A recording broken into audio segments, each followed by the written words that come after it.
We are now living in a time when foreign gangs can cross over our border and seize people's property at gunpoint with no fear of the law. This video has been making the rounds online since yesterday.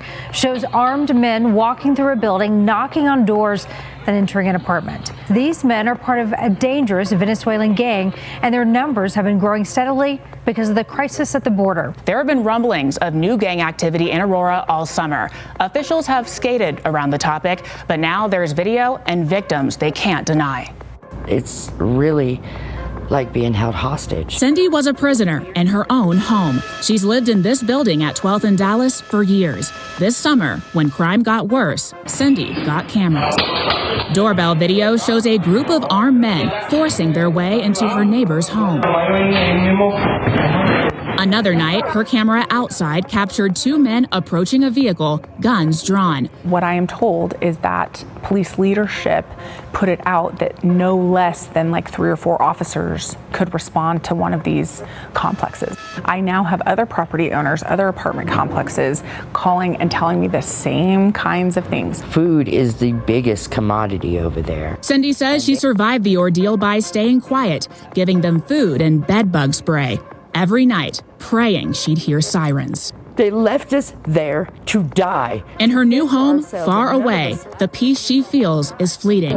Because for so many others, she says there is no escape, no solution, and no sign that help will ever come. The people working to defund the police are the same people bringing in millions of foreigners without any expectation to assimilate.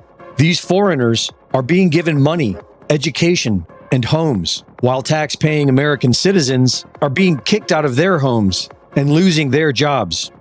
Property taxes generate approximately 75% of a city's funding.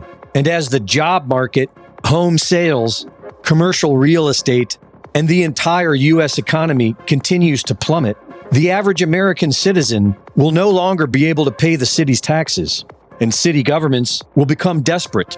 Right on cue, the federal government announces it will be giving out hundreds of millions of dollars to cities willing to take more migrants. This isn't new. The Department of Homeland Security, who is supposedly tasked with securing the homeland, has already given out $1 billion to city governments in return for taking more migrants.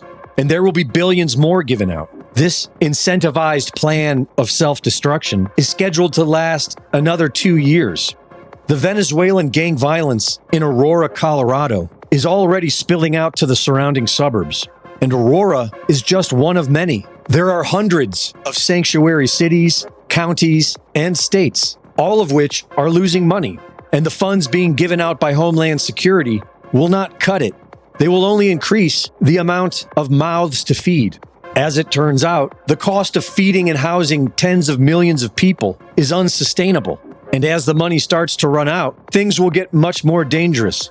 John Williams predicts we will be seeing more demand for gated communities and private security companies. A lot of these, new residents are coming from a harder world. They're coming from the El Salvadors of the world, the Venezuelas of the world. These countries where they know a lot of hardship, and they've come here for a better life, and they're going to do what they have to do to achieve that better life. And as we walk into the winter, it's going to be real cold in San Francisco, in Denver, New York City, and if they don't have shelter, they're going to take it, most likely. I mean, if the food cuts off, if the shelter, becomes harder to come by, if all of these, perks and things they were promised go away, it's going to be a free-for-all. Last year, 139 mayors officially told Congress they need more money to provide food, housing, and other services to their growing migrant community. They wrote that both city government agencies and local nonprofits are overwhelmed and cannot provide the most basic assistance. Where do you see all of this going? Do you think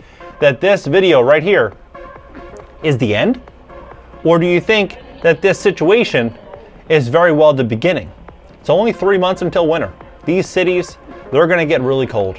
Reporting for InfoWars, this is Greg Reese.